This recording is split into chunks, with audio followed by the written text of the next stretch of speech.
Mason Carter lived alone in a small cabin deep in the Montana woods. He liked it that way. After what happened during the war, he didn't want to be around people anymore. The military had sent him home for saving the wrong lives. You can't help the enemy, they had told him. But Mason was a medic. In his mind, a wounded person was just someone who needed help. Rain pounded on the roof of his cabin. The wind howled outside. Mason sat by his fireplace nursing a cup of hot coffee. He had enough food to last the winter. Enough firewood, too. He didn't need anything else. A bright flash lit up the night sky. Mason jumped to his feet, coffee spilling on the floor. That wasn't lightning. A few seconds later, a boom shook the entire cabin. Pictures fell off the walls. His coffee mug shattered on the floor. Mason grabbed his coat, medical bag, and flashlight. Something had crashed in the forest. Maybe a plane. Maybe people needed help. He followed the trail of broken trees. The rain soaked through his clothes. Mud made it hard to walk. But Mason kept going. Finally, he reached a clearing that hadn't been there yesterday. In the middle sat a strange metal object. It wasn't a plane. It wasn't anything Mason had ever seen before.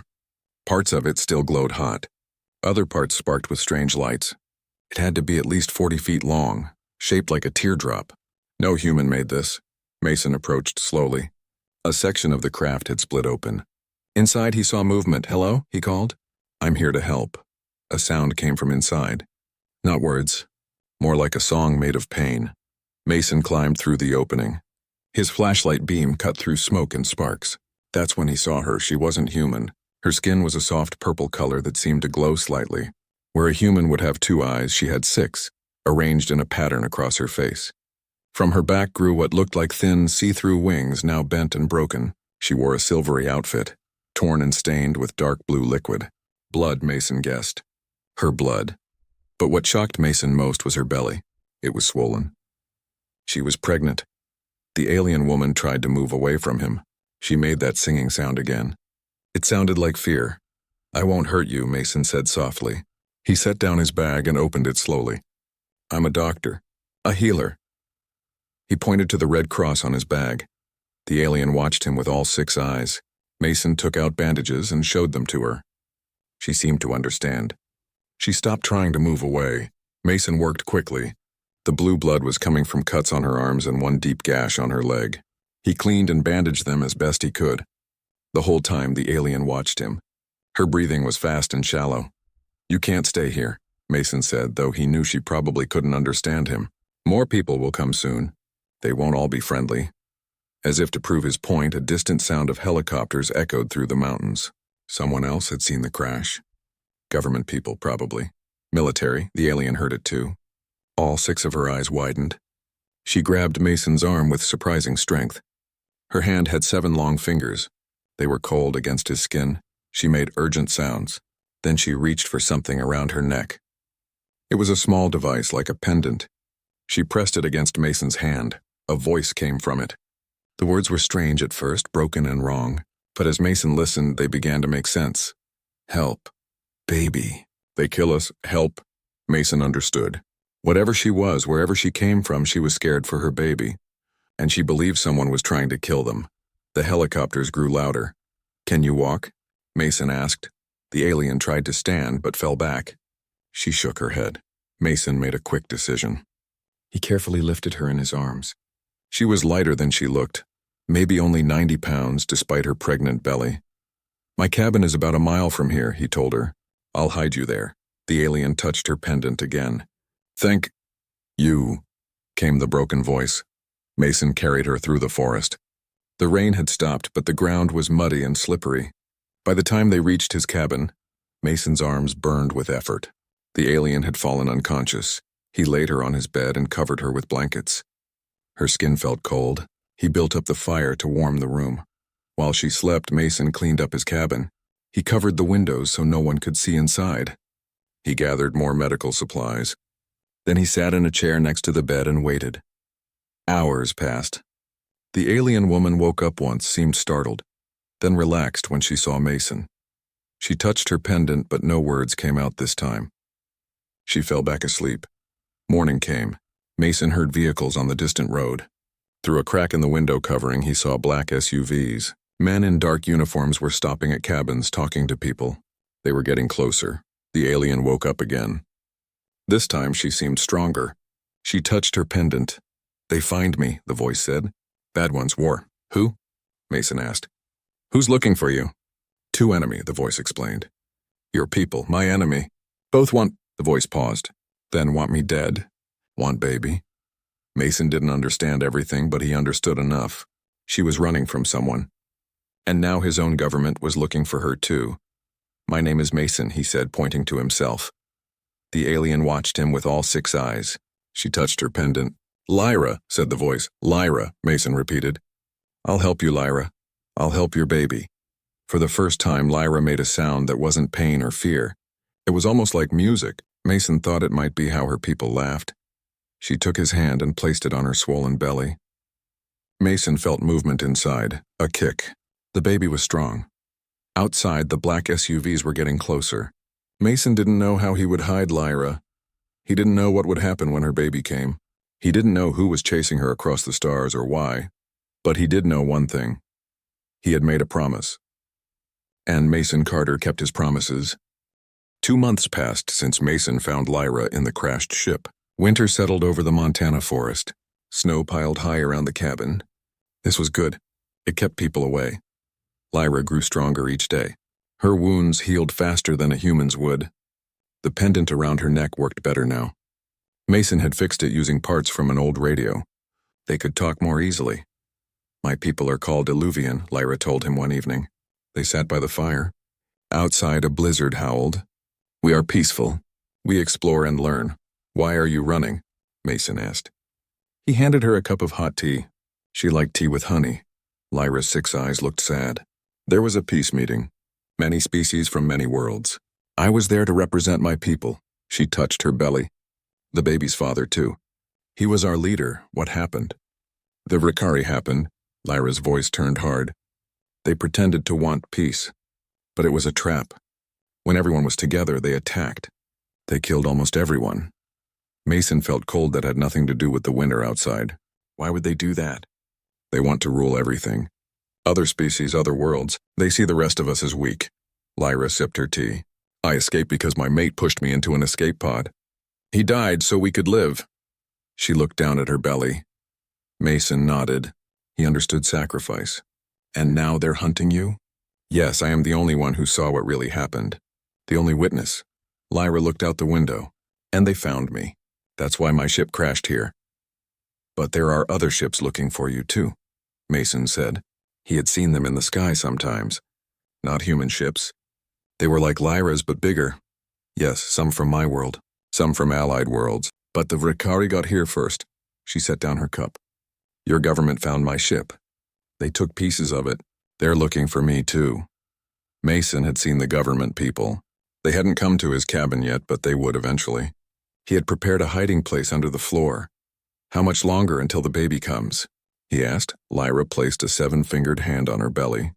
Soon, very soon. That night the storm grew worse. The wind screamed like a living thing. Mason added more wood to the fire. Lyra slept on his bed. He slept on a couch he had made from an old chair and some blankets. A sound woke him in the middle of the night. Not the wind. Something else. A low moan. Mason sat up. Lyra? Another moan came from the bed. Mason grabbed his flashlight. Lyra was sitting up holding her belly. The look on her alien face was one Mason recognized from his time as a medic. It was pain. It was fear. It was the look of someone about to give birth. The baby's coming, she gasped. Mason moved quickly. He boiled water. He gathered clean towels and sheets. He had delivered babies before during the war when villages had no doctors. But those were human babies. This was different. Tell me what to do, he said. Tell me how to help your people give birth. Lyra tried to explain between pains, but soon the pain was too much for words. She reached out and grabbed Mason's hand. Her skin felt hot now, not cold like before. Something strange happened when she touched him. Images filled Mason's head. Knowledge. He suddenly knew things about Illuvian bodies, about how their babies were born, about what to do. Lyra had put the knowledge directly into his mind. The birth was hard. It lasted hours. The storm outside matched the struggle inside. Once Lyra stopped breathing. Mason thought he had lost her.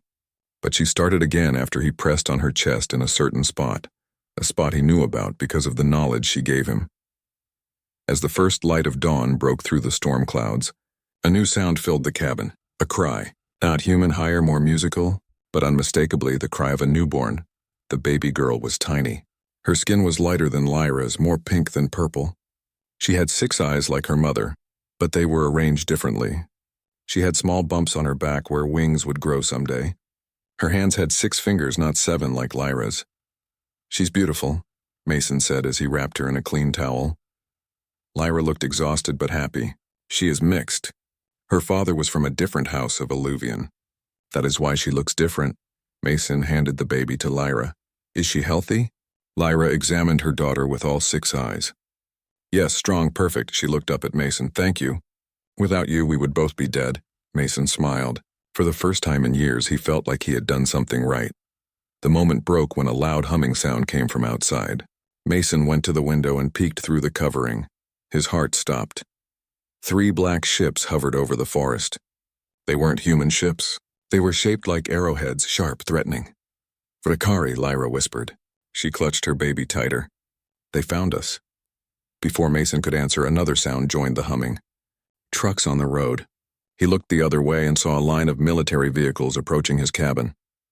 "They're coming from both sides," he said. Lyra looked down at her baby, then up at Mason. Her 6 eyes filled with tears. "They can track me, my blood. They have machines that can find Alluvian blood from far away." "I'll hide you both," Mason said. He moved toward the hidden space under the floor. "No," Lyra said softly. "They will find me no matter where I hide. Then we'll run." "The 3 of us," Lyra shook her head. "I am too weak to run. The birth took too much of my strength." She looked down at her baby. "But she is strong. She can survive." "With you." Mason understood what she was saying. "No, I won't leave you." "You must," Lyra insisted. "Take my daughter, hide her, raise her." She touched her pendant and removed it from around her neck. She placed it around the baby's tiny neck instead. "This will help you understand her needs. It holds knowledge. Lyra, please." A loud knock came at the door. A woman's voice called out, "Lieutenant Carter?" "This is Colonel Winters." "Open up." Mason knew that voice. Colonel Olivia Winters had been his commander during the war, the one who sent him home for saving enemy lives. Lyra touched Mason's hand again.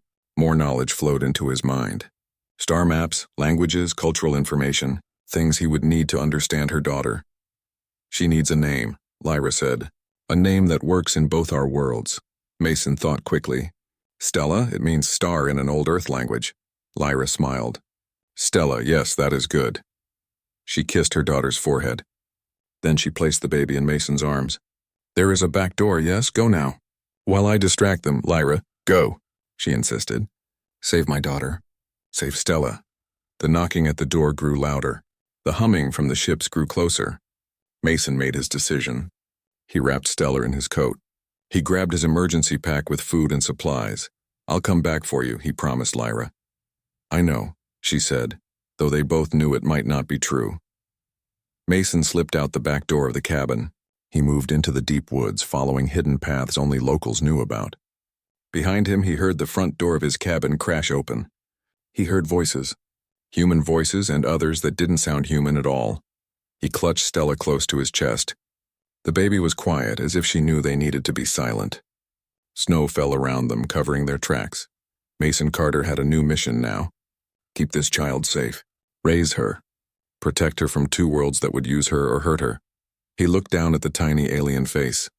6 eyes looked back at him full of trust. "Don't worry, Stella," he whispered. "I've got you." 1 year passed since Mason fled his cabin with baby Stella. They never stayed in one place for long. 2 weeks in an empty summer cabin, 3 days in a cheap motel, a month in a rented trailer.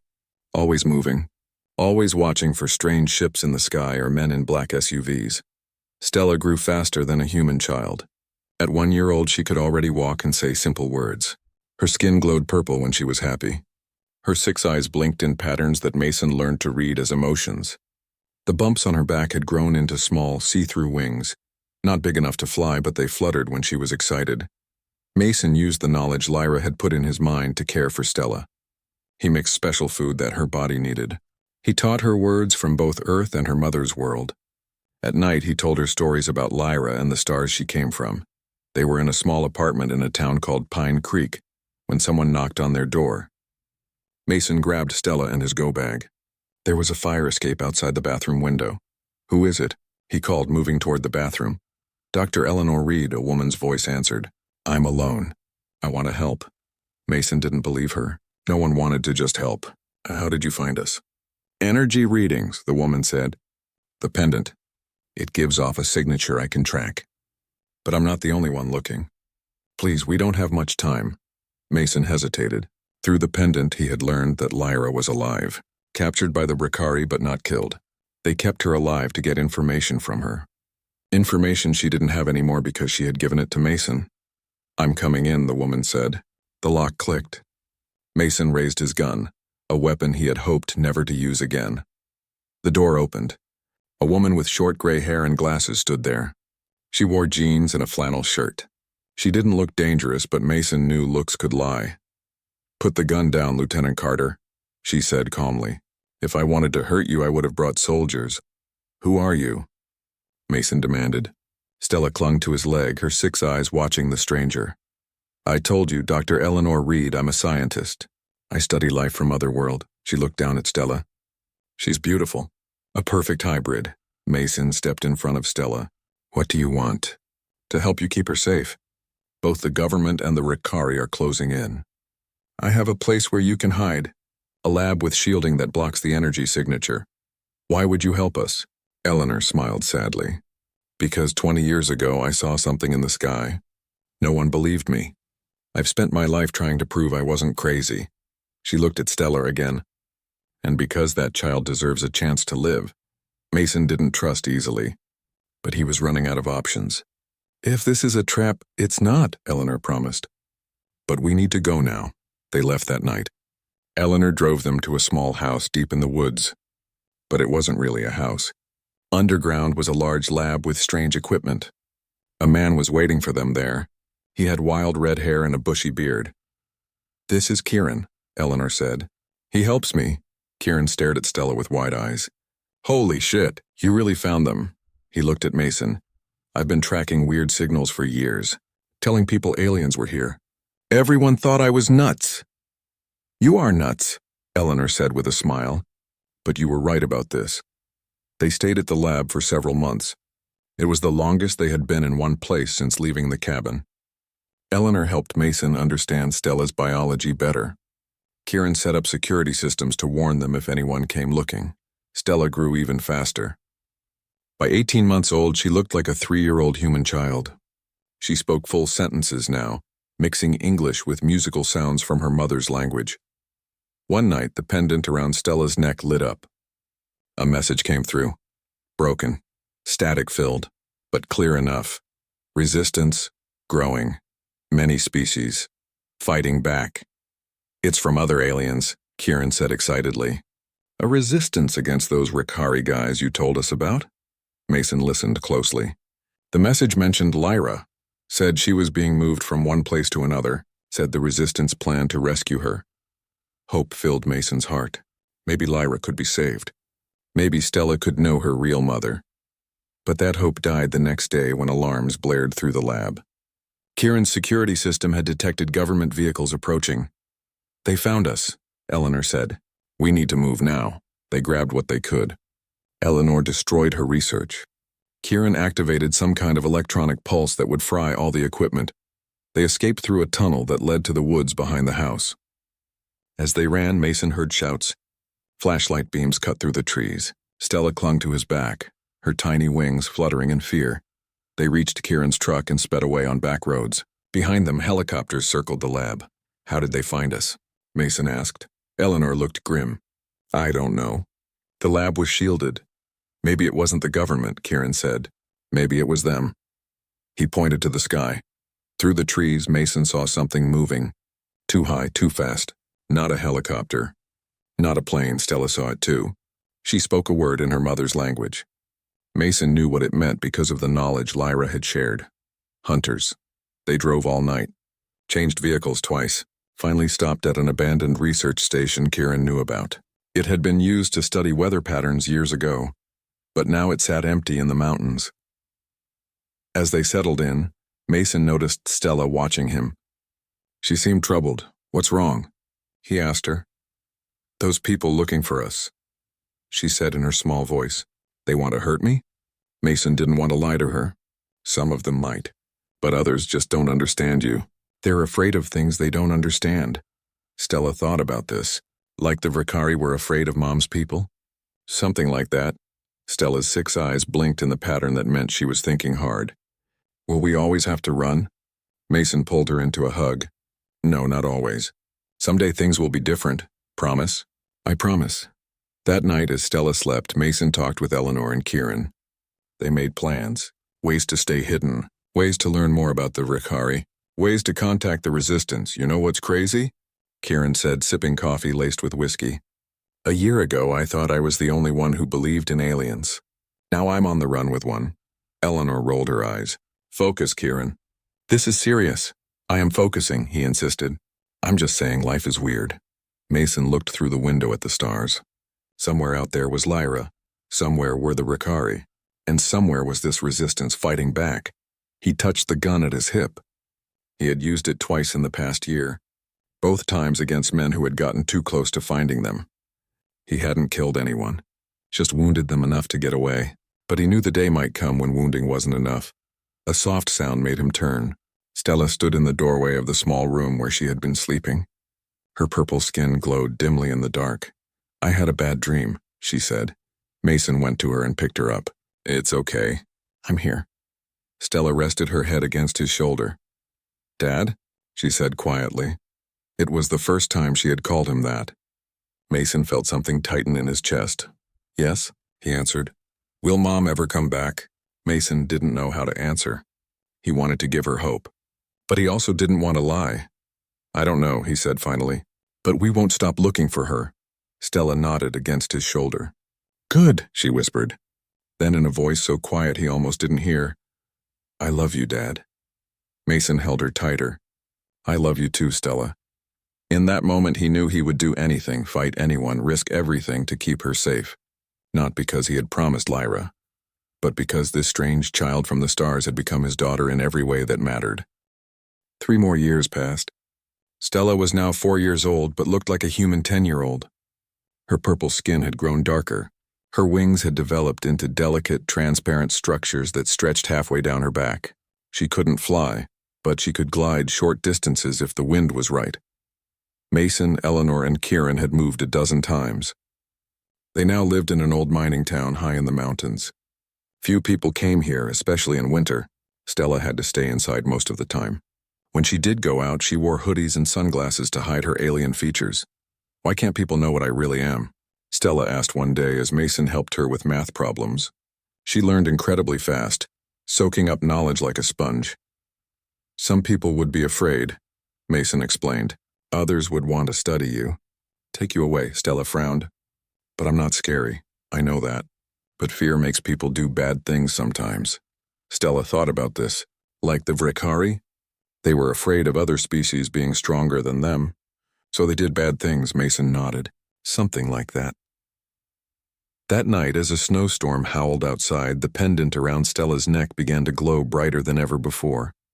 It projected a hologram into the air, a map of stars, and coordinates. Kieran rushed to his computer. "It's a message from the Resistance. They've found Lyra." Eleanor studied the star map. "These coordinates, they're on Earth. The Vrikari must be holding Lyra here." Mason felt his heart race. "Where exactly?" Kieran typed furiously on his keyboard, converting alien coordinates to Earth geography. "It's a place in Nevada, middle of nowhere." "A secret base," Eleanor said. "Makes sense they'd hide her there." The hologram changed. Now it showed a schedule, dates, times.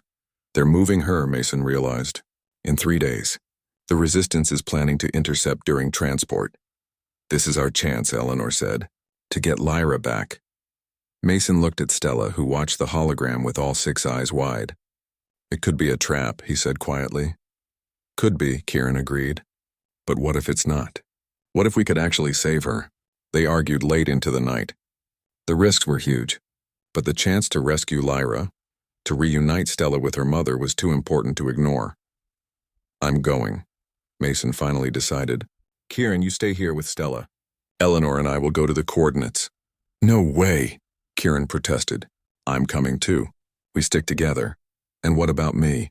Stella demanded. She's my mother. Mason knelt in front of her. It's too dangerous. These people, both human and Vrikari, they want to capture you most of all. But I can help, Stella insisted. I can feel things. Sense things. Mom gave me that gift, it was true.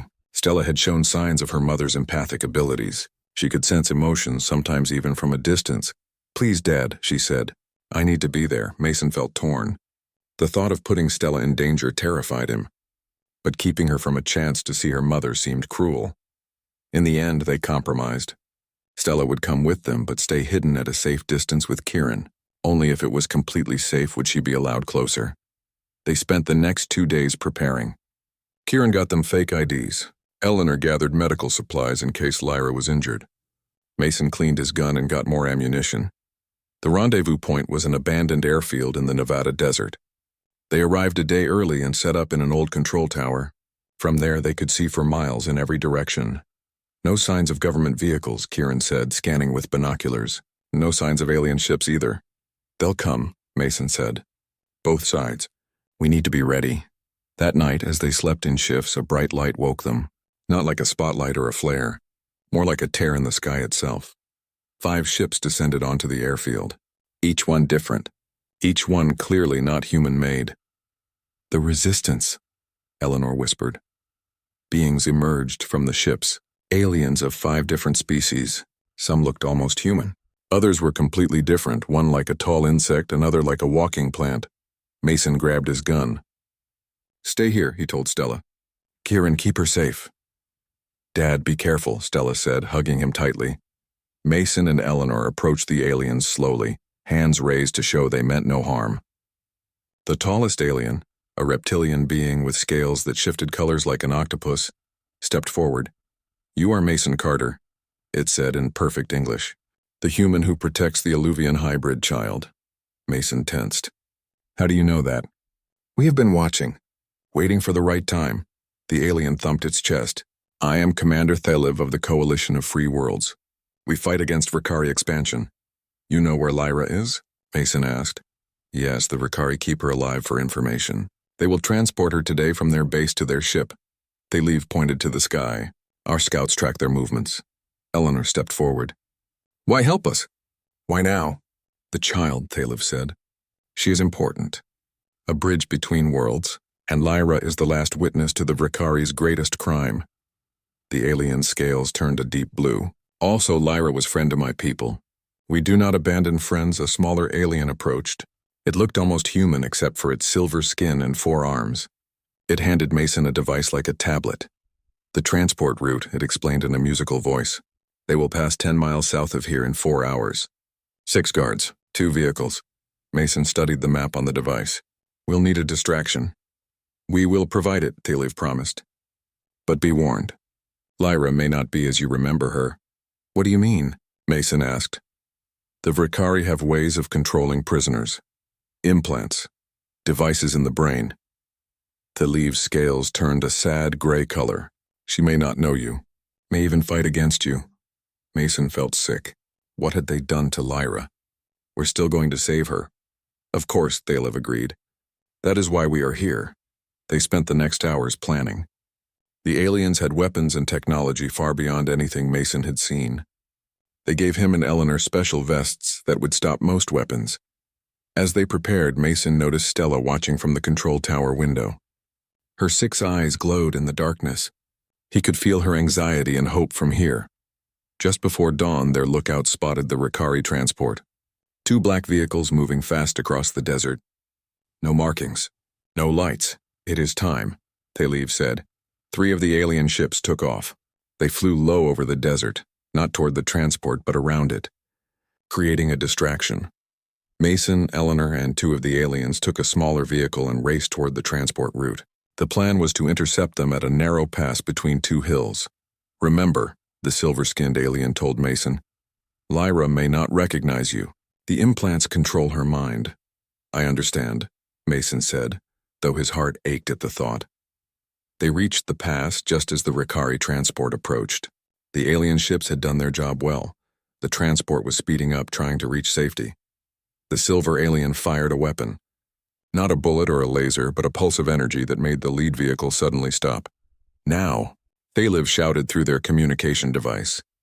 Mason and the aliens rushed the stopped vehicles. The second one tried to turn around, but Eleanor shot out its tires with surprising accuracy. Guards emerged, 3 humans in black uniforms and 3 beings that must be Ricari. They were tall and thin with bone-white skin and no visible eyes. They moved like shadows. A firefight erupted. The aliens' weapons made no sound, but the Ricari guards fell anyway. The human guards fired regular guns. Mason felt a bullet hit his vest. It knocked the wind out of him but didn't penetrate. In minutes it was over. All 6 guards were down. The humans unconscious, the Ricari dead. Mason approached the first vehicle. Its door had been blown off by the alien weapon. Inside, strapped to a seat, was Lyra. But not the Lyra he remembered. This Lyra was thinner, paler, and parts of her had been replaced with machinery. One of her arms was now a metal claw. A device was attached to her head with wires running into her skull. Lyra? Mason said softly. Her 6 eyes opened. They were dull. No recognition showed in them. Careful, the silver alien warned. The control device is still active. Lyra suddenly lunged forward, the metal claw reaching for Mason's throat. He jumped back just in time. We need to disable the implants, Eleanor said. But how? A small voice spoke from behind them. I can help. Mason turned in horror. Stella stood there. She must have followed them despite his instructions. Stella, get back, it's not safe. But Stella walked forward, her eyes fixed on Lyra. I can feel her. Under the machine parts. She's still there. Before anyone could stop her, Stella reached out and touched Lyra's face. A glow spread from Stella's fingers, the same purple light that came when she was emotional. Lyra froze. Her 6 eyes blinked rapidly. The metal claw opened and closed. Mom? Stella whispered. It's me. For a moment, nothing happened. Then Lyra's eyes cleared. Really saw them, says Stella. Her voice was raspy, mechanical. My baby? Tears ran down Stella's face. Yes, it's me. Lyra tried to move, but the restraints and implants held her back. You're so big. How long? 4 years, Mason said, stepping forward. We've been looking for you. Lyra's eyes turned to him. Mason, you kept promise. Of course I did. A warning sound came from Thalib's device. More Ricari approaching. We must go now. They freed Lyra from the restraints. She could barely walk. Mason carried her to their vehicle while Eleanor and the aliens provided cover. Mason woke up in a white room. No windows, 1 door, a camera in the corner. He wore a hospital gown instead of his clothes. His wounded arm had been bandaged. The door opened. Colonel Olivia Winters walked in. She looked older than Mason remembered. More gray in her hair, more lines on her face. But the same cold eyes. You're finally awake, she said, sitting in a chair beside his bed. You've been out for 3 days. Mason tried to sit up. His head pounded. Where am I? A secure facility. For your protection. Where are Lyra and Stella? Mason demanded. Winters smiled thinly. The aliens? They escaped with the terrorist ships. But don't worry, we'll find them. They're not terrorists. No? Winters raised an eyebrow. Then what would you call beings who attack government vehicles and kill personnel?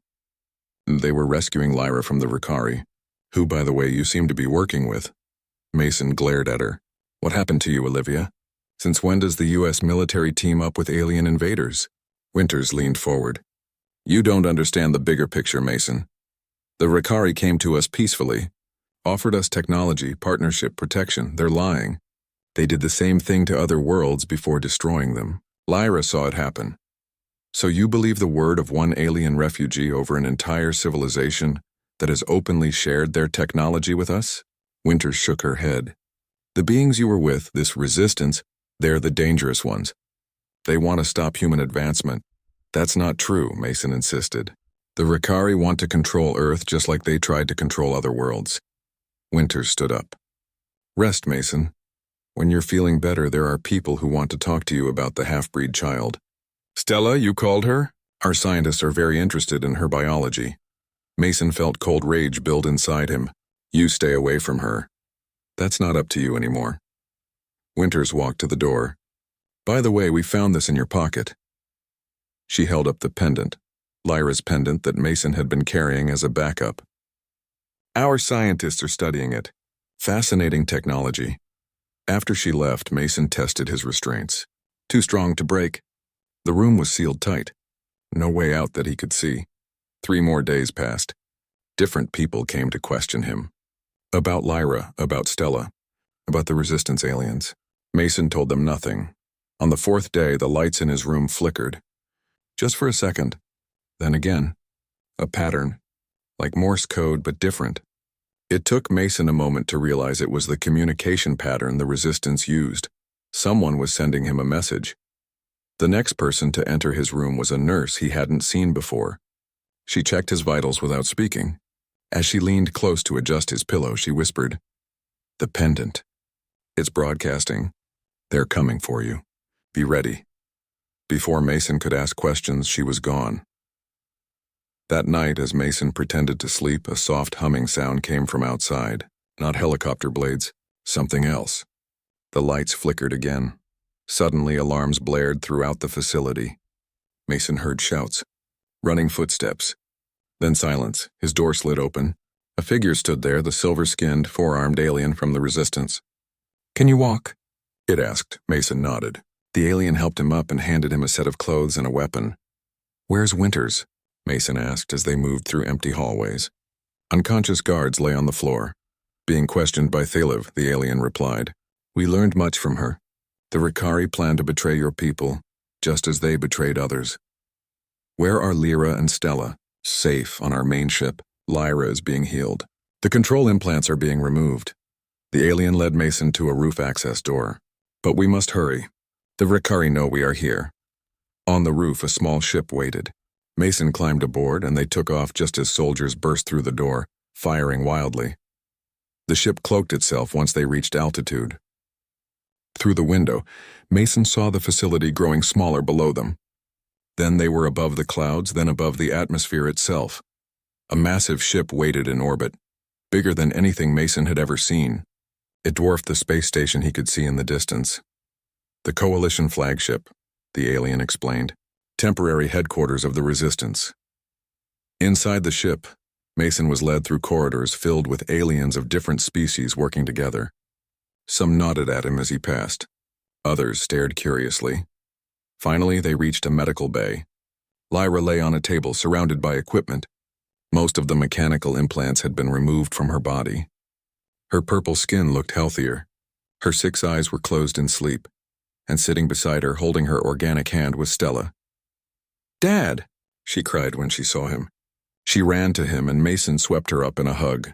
"I knew you'd come," Stella said, her 6 eyes shining with tears. "I told Mom you always find us." Mason held her tight, his own eyes wet. "I promised, didn't I?" A groan came from the table. Lyra's eyes fluttered open. "Mason?" Her voice sounded more natural now, less mechanical. Mason went to her side, still holding Stella. "I'm here. The Ricari," Lyra said urgently. "They're planning something. I saw it when they controlled me. They're going to betray the humans just like they betrayed the peace conference." "We know," said a voice from the doorway. Thalev entered, his scales a determined orange color. "Your Colonel Winters confirmed it under questioning. The Ricari have arranged a treaty signing with Earth's leaders. Once everyone is gathered, they will strike." "Just like before," Lyra whispered. "We must warn them," Mason said. "We tried," Thalev replied. "Your governments don't believe us. They think we are the threat." "Because the Ricari have been feeding them lies," said another voice. Eleanor walked in, followed by Kieran. They both looked tired but unharmed. "The whole gang's back together," Kieran said with a grin that didn't quite reach his eyes. "Except now we're on a spaceship, which is cool but also terrifying." "The treaty signing is tomorrow," Eleanor said. "It will be broadcast worldwide. The Ricari ambassador will be there along with leaders from major nations. And the Ricari battle fleet is hiding behind your moon," Thalev added, "ready to attack once the treaty is signed." Mason looked at Lyra, at Stella, at his friends. "Then we need to stop the signing. Expose the Ricari for what they really are." "How?" Eleanor asked. No one will believe us. Lyra struggled to sit up. I can show them. The implants they put in me, they work both ways. I saw their plans, but they also recorded what I saw at the Peace Conference massacre. The evidence is in my mind. But we'd need to broadcast it, Kieran said. Hack into the treaty ceremony feed somehow. I can do it, Stella said quietly. Everyone turned to look at her. I can connect to their systems. Mom's memories to their broadcast. Mason shook his head. It's too dangerous. You'd have to be there at the ceremony. We'll all be there, Thalev decided. It's time to end this once and for all. The plan came together quickly. Kieran and Eleanor would pose as technical staff at the ceremony. Mason would infiltrate security. Thalev and a few other aliens would remain hidden until needed. And Stella, against Mason's wishes but with Lyra's blessing, would be their secret weapon. Her unique biology allowed her to interface with both Illuvian and Earth technology in ways no one else could. The ceremony was held in Geneva, Switzerland. World leaders gathered in a grand hall. The Vrikari ambassador, looking deceptively human, stood, ready to sign the treaty that would supposedly bring Earth into a new age of prosperity and protection. Mason watched from his position among the security detail. Winters was there, standing near the American president. She hadn't recognized Mason in his disguise. The Vrikari ambassador began to speak, talking about peace, about friendship between worlds.